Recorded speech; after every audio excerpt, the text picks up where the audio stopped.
Good morning students. तो आज हम स्टार्ट करेंगे अधिशोषण तथा अवशोषण में अंतर।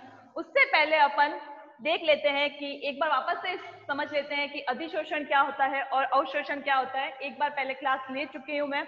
तो अधिशोषण क्या है कि ठोस या द्रव की सतह पर, ठोस या द्रव की सतह पर किसी अन्य पदार्थ के अणुओं का आकर्षण बल द्वारा आकर जुड़ना। क्या है? ठोस या द्रव की सतह पर किसी अन्य पदार्थ के अणुओं का आकर्षण बल द्वारा आकर जुड़ना। इसमें अधिशोषण में क्या होता है कि अब जैसे मान लिया ये कोई ठोस है, सॉलिड है, ठीक है, ये कोई ठोस है या सॉलिड है, तो इसमें क्या होगा, कोई अन्य पदार्थ के अणु जो है वो सिर्फ इसकी सतह पर आकर क्या करेंगे, जुड़ेंगे, सिर्फ सतह पर आकर जुड़ेंगे, सतह के अंदर यानी कि पृष्ठ के अंदर की ओर प्रवेश नहीं करेंगे। तो ये क्या हुआ, अधिशोषण। ठोस या द्रव की सतह पर यानी कि सिर्फ पृष्ठ पर किसी अन्य पदार्थ के अणु आकर जुड़ेंगे, पृष्ठ के अंदर प्रवेश नहीं करते हैं, तो ये क्या है, अधिशोषण हुआ। ठीक है, और जैसे इसका उदाहरण है, तो मतलब ये क्या हुआ, एक पृष्ठीय परिघटना है, यानी कि सतह पर होने वाली एक परिघटना है, पृष्ठीय परिघटना है।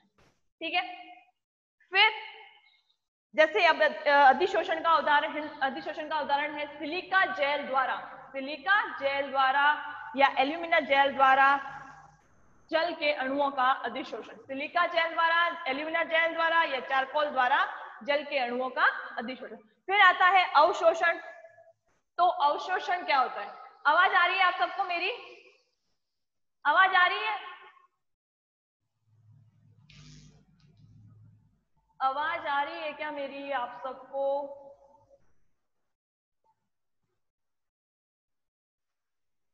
ओके, तो अवशोषण क्या है?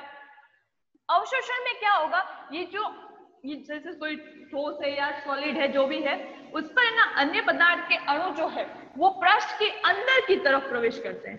किसी अन्य पदार्थ के अणु जो है वो पृष्ठ के अंदर की तरफ प्रवेश करते हैं सतह पर में। तो किसी ठोस या द्रव के पृष्ठ के अंदर की तरफ किसी अन्य पदार्थ के अणुओं का क्या होगा, जुड़ना।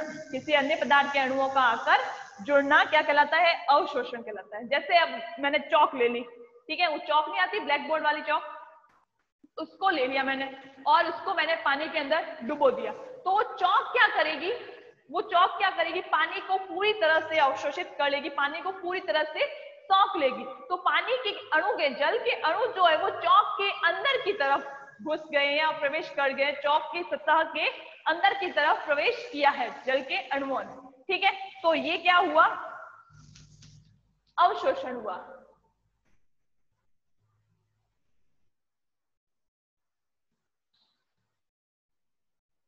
वॉइस प्रॉब्लम आ रही है ना?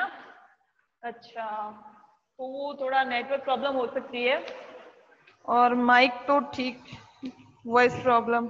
अब आ रही है? अब आ रही है मेरी आवाज ढंग से? सही से आ रही है अब मेरी आवाज?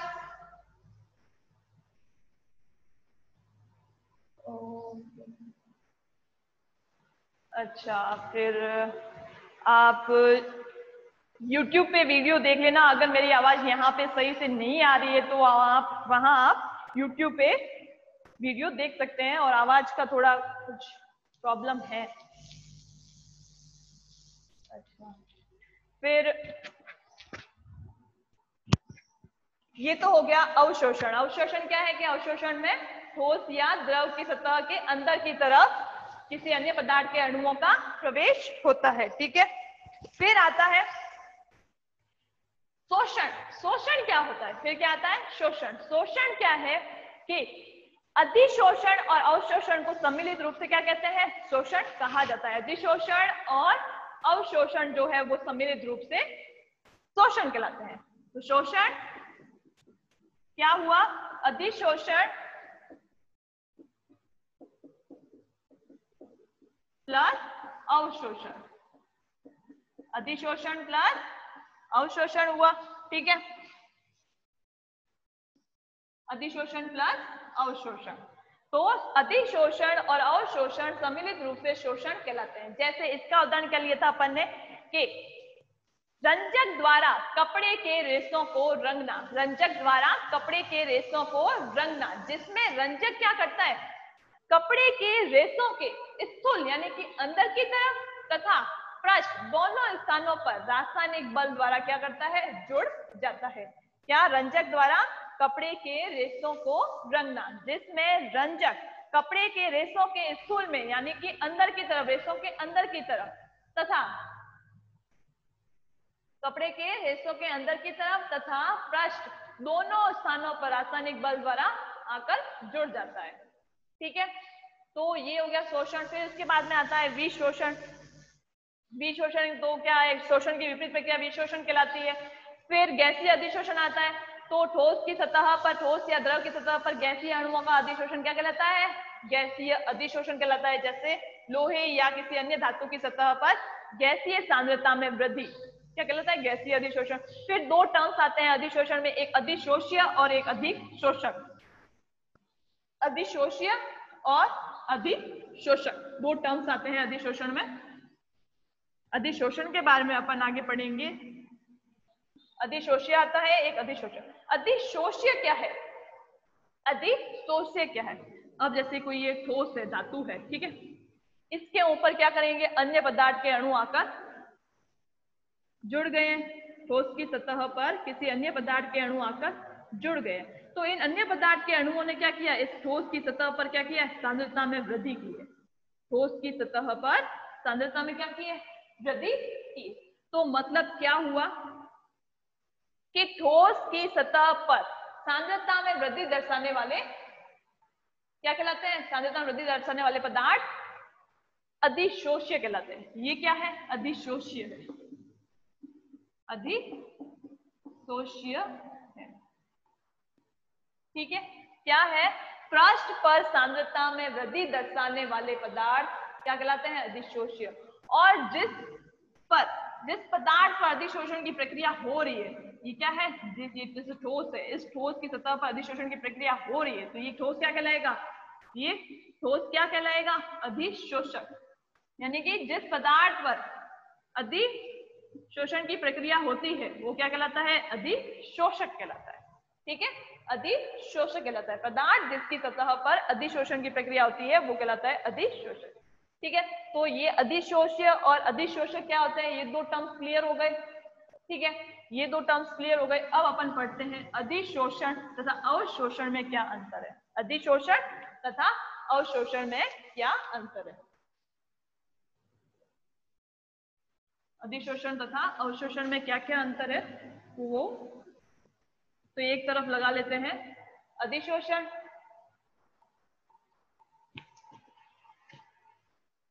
एक तरफ अधिशोषण,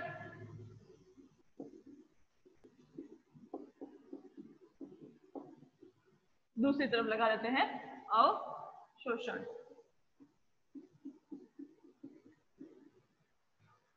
अब आ रही है आवाज मेरी, अब सही से आ रही है आवाज मेरी,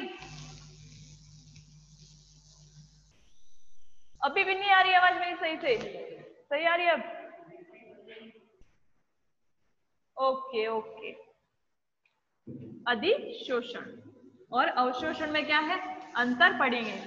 ठीक है, तो अधिशोषण अभी जैसे अपन ने पहले पढ़ा कि अधिशोषण क्या है, एक पृष्ठीय परिघटना है जिसमें क्या होता है कि ठोस की सतह पर या ठोस या द्रव की सतह पर क्या है, किसी अन्य पदार्थ के अणु आकर जुड़ते हैं। ठीक है, तो ये क्या होगी, एक पृष्ठीय परिघटना। इसमें क्या होता है कि ठोस या द्रव के अंदर की तरफ यानी कि उसके स्थूल में अंदर की तरफ किसी अन्य पदार्थ के अणु आकर प्रवेश करते हैं, तो वो क्या हो गई, एक स्थूल या बल या आंतरिक पृष्ठ घटना हो गई। ये एक पृष्ठीय परिघटना है, यह स्थूल या बल या आंतरिक पृष्ठ घटना है। ठीक है, तो पहला अंतर है कि यह एक अधिशोषण तो एक पृष्ठीय परिघटना है, यह एक पृष्ठीय परिघटना है। और ये क्या है, एक यह स्थूल या बल या आंतरिक पृष्ठ घटना है, या आंतरिक पृष्ठ घटना है। ठीक है, तो यह एक पृष्ठीय परिघटना है, यह स्थूल या बल्क, ये क्या है, बल्क है। यह स्थूल या बल्क या आंतरिक पृष्ठ घटना है। ठीक है, नेक्स्ट इसमें अंतर आता है कि जो अभी अपन ने अधिशोष्य पढ़ा था और अधिशोषक के बारे में पढ़ा था, तो क्या था, अधिशोष्य जो है वो अधिशोषक के पृष्ठ पर सांद्रता में वृद्धि करता है। सांद्रता में वृद्धि करता है ना अधिशोष्य, अधिशोषक के पृष्ठ पर, है ना, कि वो सतह पर आकर अधिशोष्य क्या करता है, अधिशोषक के पृष्ठ पर आकर जुड़ जाता है। तो क्या इसका मतलब क्या हुआ कि अधिशोषक के पृष्ठ पर क्या हो गई, सांद्रता में वृद्धि हुई, अधिशोषक के पृष्ठ पर सांद्रता में वृद्धि हो गई। ठीक है, तो अधिशोष्य, अधिशोषक के पृष्ठ पर, अधिशोषक के पृष्ठ पर सांद्रता को बढ़ाता है या सांद्रता में वृद्धि करता है, सांद्रता में वृद्धि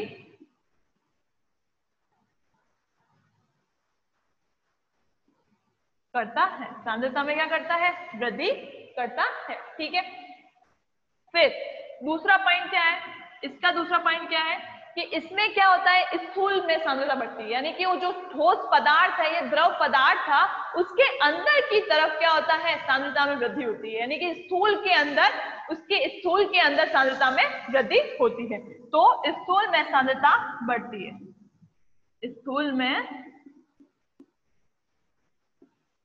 सांद्रता बढ़ती है, स्थूल में सांद्रता बढ़ती है। ठीक है, अब इसका जैसे अब उदाहरण ले लिया, ये वही, ये कोई ठोस है, ठीक है, इसकी सतह पर किसी अन्य पदार्थ के अणु आकर यहाँ जुड़ रहे हैं। ठीक है, तो अब ये क्या है, ये तो क्या ठोस क्या है, अधिशोषक है, अधिशोषक है। ठीक है, और ये क्या है, अधिशोष्य है। तो अधिशोष्य जो है वो अधिशोषक के पृष्ठ पर क्या कर रहे हैं, सांद्रता में वृद्धि दर्शाते हैं। तो ठीक है, तो अधिशोष्य अधिशोषक के पृष्ठ पर सांद्रता बढ़ाता है, और इसमें क्या होती है, स्थूल में सांद्रता बढ़ती है, स्थूल में सांद्रता बढ़ती है। ठीक है, स्थूल के अंदर यानी कि ठोस या पदार्थ, ठोस पदार्थ के अंदर की तरफ सांद्रता बढ़ती है, स्थूल में सांद्रता बढ़ती है। ठीक है, अब नेक्स्ट आता है इसमें अंतर, अधिशोषण की जो दर होती है, अधिशोषण की जो दर होती है वो उच्च होती है अवशोषण की दर से, अधिशोषण की दर उच्च होती है और अवशोषण की दर जो है वो धीमी होती है। अधिशोषण की दर उच्च होती है और अवशोषण की दर धीमी होती है। वॉइस अभी भी सही नहीं आ रही है मेरी,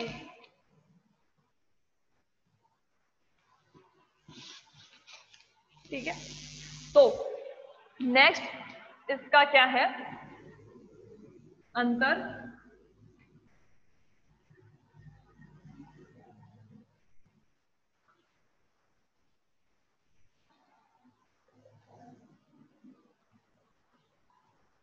नेक्स्ट अंतर, तीसरा अंतर ये है कि अधिशोषण की जो दर होती है वो क्या है, उच्च होती है, अधिशोषण की दर उच्च होती है और अवशोषण की दर क्या होती है, धीमी होती है।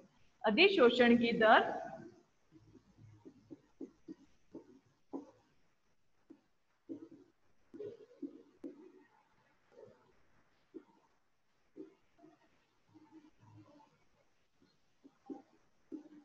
उच्च होती है तथा अवशोषण की दर जो है, अवशोषण की दर धीमी होती है। अवशोषण की दर कैसी होती है, धीमी होती है। ठीक है, अवशोषण की दर धीमी होती है और अधिशोषण की दर क्या होती है, उच्च होती है।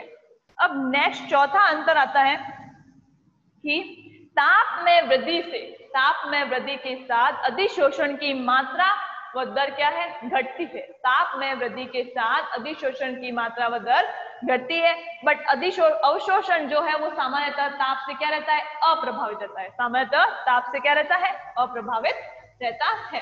तो ताप में वृद्धि के साथ, ताप में वृद्धि के साथ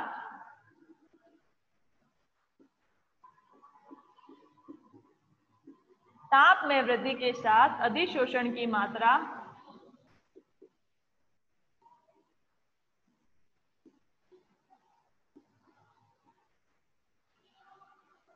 व दर, अधिशोषण की मात्रा तथा दर जो है वो घटती है। ठीक है, तो इसके लिए एक ग्राफ बना लेते हैं। यहाँ पे अधिशोषण की मात्रा x/m, अधिशोषण की मात्रा किसमें लेते हैं, x/m, और यहाँ पे क्या लिया, ताप, टेम्परेचर। ठीक है, तो अधिशोषण की मात्रा ताप में वृद्धि के साथ घटती है। ठीक है, अधिशोषण की मात्रा जो है वो ताप में वृद्धि के साथ क्या होती है, घटती है।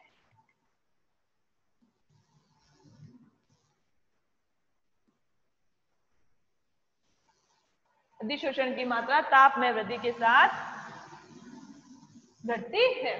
फिर ये जो है वो सामान्यतः ताप से क्या रहता है, अवशोषण जो है सामान्यतः ताप से अप्रभावित रहता है, सामान्यतः ताप से अप्रभावित रहता है, अप्रभावित रहता है।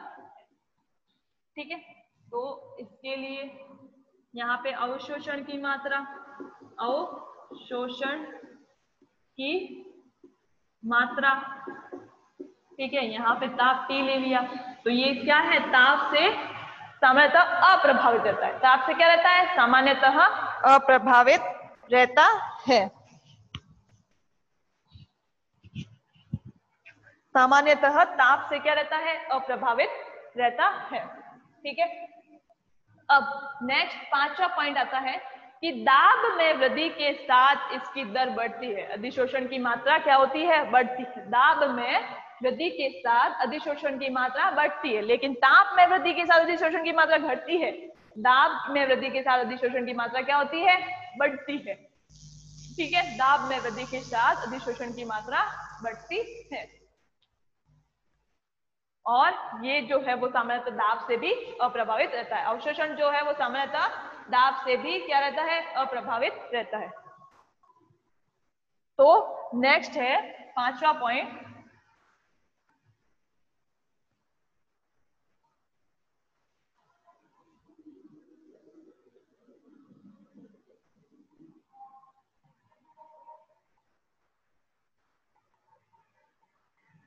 पांचवा पॉइंट है कि दाब में वृद्धि के साथ, दाब में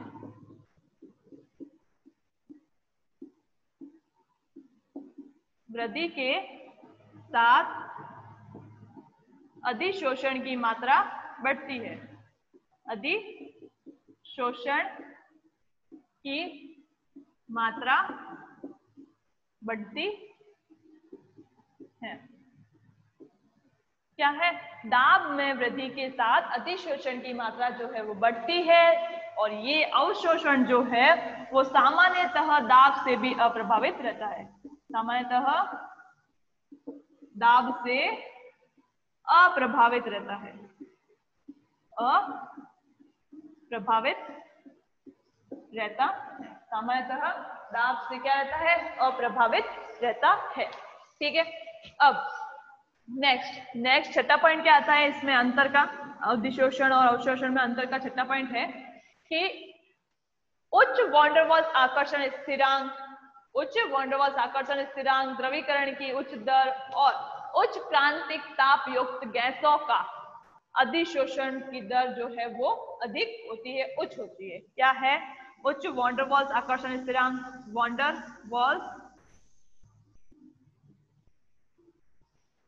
वॉन डेर वाल्स आकर्षण स्थिरांक,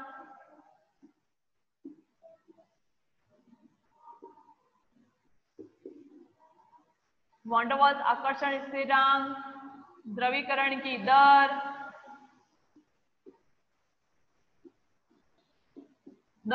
तथा द्रवीकरण की दर, वॉन डेर वाल्स आकर्षण स्थिरांक, द्रवीकरण की दर तथा उच्च क्रांतिक ताप युक्त, उच्च क्रांतिक ताप यानी कि TC क्रिटिकल टेम्परेचर, क्रांतिक ताप, उच्च क्रांतिक ताप युक्त गैसों के अधिशोषण की दर, गैसों की अधिशोषण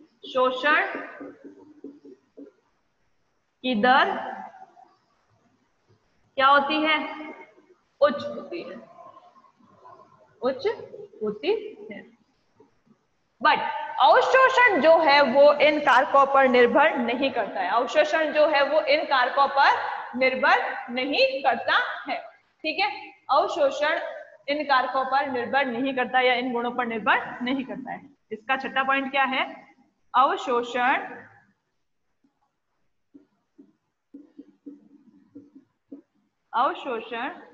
इन कारकों पर निर्भर नहीं करता है। अवशोषण जो है वो इन कारकों पर निर्भर नहीं करता है। ठीक है, अवशोषण इन कारकों पर निर्भर नहीं करता है। ठीक है, फिर उदाहरण, सातवां पॉइंट क्या ले लेते हैं अपन? उदाहरण का। नेक्स्ट पॉइंट क्या है? उदाहरण।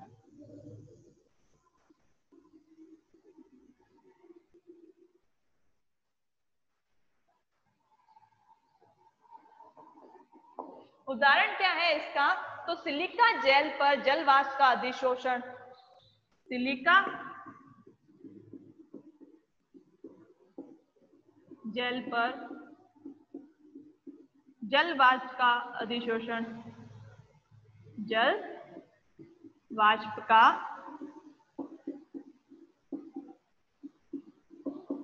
अधिशोषण, सिलिका जेल पर जल वाष्प का अधिशोषण और निकल द्वारा हाइड्रोजन का अधिशोषण, निकल की सतह पर हाइड्रोजन का अधिशोषण, निकल की सतह पर हाइड्रोजन का अधिशोषण, निकल की सतह पर हाइड्रोजन का अधिशोषण। ठीक है,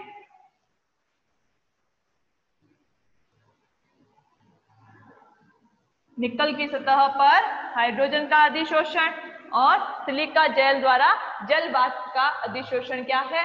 ये अधिशोषण के एग्जाम्पल है। और इसमें एग्जाम्पल क्या है? अवशोषण के क्या क्या एग्जाम्पल है? चौक द्वारा जल का अवशोषण, रुई द्वारा जल का अवशोषण, चौक या रुई द्वारा जल का अवशोषण और समुद्री झाग द्वारा जल का अवशोषण। ठीक है, तो ये इसके उदाहरण है। समुद्री झाग द्वारा जल का अवशोषण,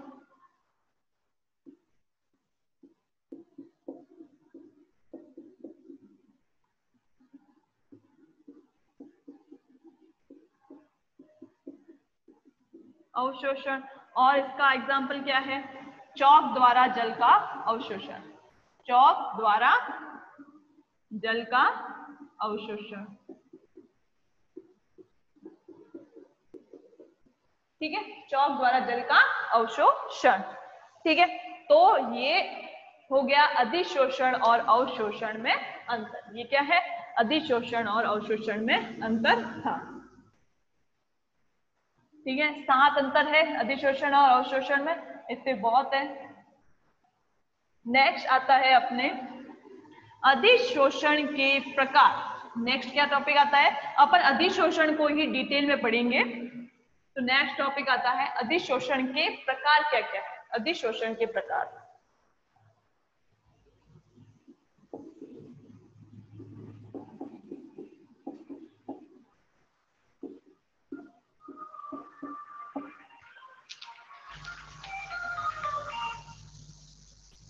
अधिशोषण के प्रकार।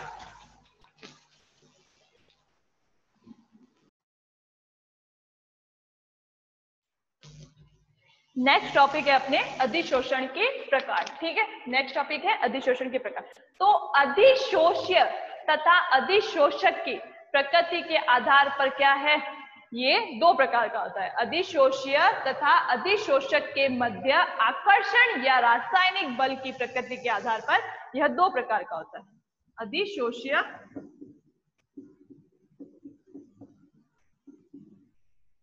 अधिशोष्य तथा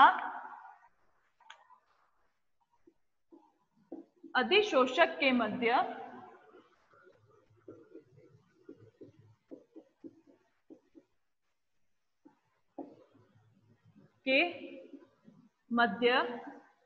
आकर्षण या रासायनिक बल की प्रकृति के आधार पर, आकर्षण या रासायनिक बल की प्रकृति के आधार पर, रासायनिक बल की प्रकृति के आधार पर यह दो प्रकार का होता है, यह दो प्रकार का होता है। ठीक है, क्या है? अधिशोषण, अधिशोष्य तथा अधिशोषक के मध्य आकर्षण या रासायनिक बल की प्रकृति के आधार पर यह दो प्रकार का होता है। एक तो भौतिक अधिशोषण और दूसरा क्या है? रासायनिक अधिशोषण। एक पहला है भौतिक अधिशोषण, भौतिक अधिशोषण, और दूसरा है रासायनिक अधिशोषण। ठीक है, भौतिक अधिशोषण और रासायनिक अधिशोषण, फिजिकोसॉर्प्शन और वो क्या है? केमिक सॉर्प्शन, फिजिकोसॉर्प्शन और केमिक सॉर्प्शन। अब इसमें इन दोनों को अपन अंतर के द्वारा समझ लेंगे, इन दोनों को तुलना के द्वारा समझ लेंगे कि भौतिक अधिशोषण भी क्या होता है, रासायनिक अधिशोषण क्या होता है। इन दोनों के बारे में वर्णन भी हो जाएगा और इनकी तुलना भी हो जाएगा। ठीक है, तो भौतिक अधिशोषण एक तरफ ले लिया और दूसरी तरफ क्या ले लिया अपन ने? रासायनिक अधिशोषण। तो अपन इन दोनों में अंतर भी ले लेते हैं। तो इसमें पहला अंतर ये है कि इसमें अधिशोषक तथा अधिशोष्य के मध्य दुर्बल वॉन डेर वाल्स बल पाया जाता है। क्या? अधिशोष्य व अधिशोषक के मध्य दुर्बल वॉन डेर वाल्स आकर्षण बल पाया जाता है। इसमें क्या होता है? अधिशोषक तथा अधिशोष्य के मध्य, अधिशोषक तथा अधिशोष्य के मध्य इलेक्ट्रॉन के स्थानांतरण तथा कक्षकों के अतिव्यापन द्वारा रासायनिक बंध का निर्माण होता है। क्या? अधिशोषक तथा अधिशोष्य के मध्य इलेक्ट्रॉन के स्थानांतरण तथा कक्षकों के अतिव्यापन द्वारा रासायनिक बंध का निर्माण होता है। तो इसमें पहला अंतर क्या हुआ कि इसमें अधिशोषक तथा अधिशोष्य के मध्य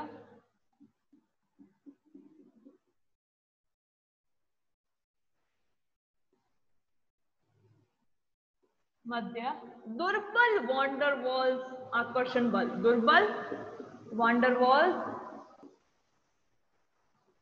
आकर्षण बल पाया जाता है। ठीक है, इसमें अधिशोषक तथा अधिशोष्य के मध्य दुर्बल वॉन डेर वाल्स आकर्षण बल पाया जाता है। ठीक है, अब नेक्स्ट क्या आता है? इसमें क्या है कि इसमें इनके मध्य यानी कि अधिशोष्य तथा अधिशोषक तथा अधिशोष्य के मध्य इलेक्ट्रॉन के स्थानांतरण तथा इनके मध्य इलेक्ट्रॉन के स्थानांतरण तथा कक्षकों के मध्य अतिव्यापन से, कक्षकों के मध्य अतिव्यापन द्वारा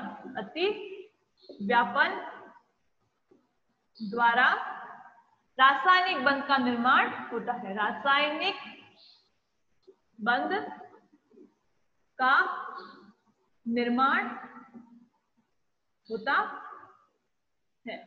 ठीक है, इनके मध्य इलेक्ट्रॉन के स्थानांतरण तथा कक्षकों के मध्य अतिव्यापन द्वारा रासायनिक बंध का क्या होता है? निर्माण होता है, रासायनिक बंध बनता है। ठीक है, अब नेक्स्ट इसमें क्या है अंतर? नेक्स्ट इसमें अंतर क्या होगा?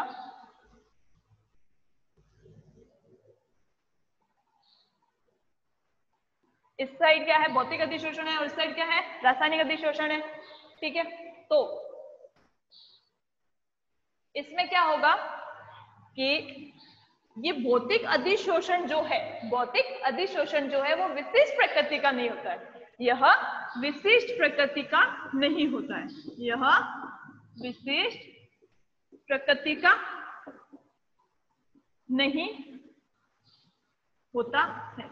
मतलब यह सभी प्रकार के पदार्थों के मध्य संभव है। मतलब क्या है कि यह सभी प्रकार के पदार्थों के मध्य संभव है, यह विशिष्ट प्रकृति का नहीं होता है। अर्थात यह सभी प्रकार के पदार्थों के मध्य संभव है। सभी प्रकार के पदार्थों के मध्य संभव है। ठीक है, लेकिन ये जो रासायनिक अधिशोषण है, रासायनिक अधिशोषण जो है वो विशिष्ट प्रकृति का है। रासायनिक अधिशोषण क्या है? विशिष्ट प्रकृति का है। मतलब निश्चित अधिशोषक जो है वो निश्चित अधिशोष्य को ही अधिशोषित करता है, जिनके मध्य क्या होती है? रासायनिक बंध की संभावना होती है। तो यह क्या है? यह विशिष्ट प्रकृति का है, विशिष्ट प्रकृति का है। अर्थात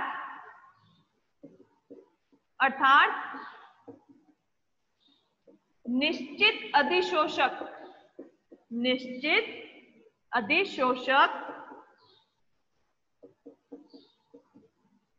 अधिशोष्य को ही निश्चित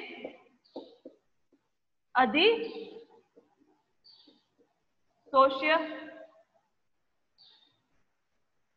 को ही अधिशोषित करता है, जिनके मध्य रासायनिक बंध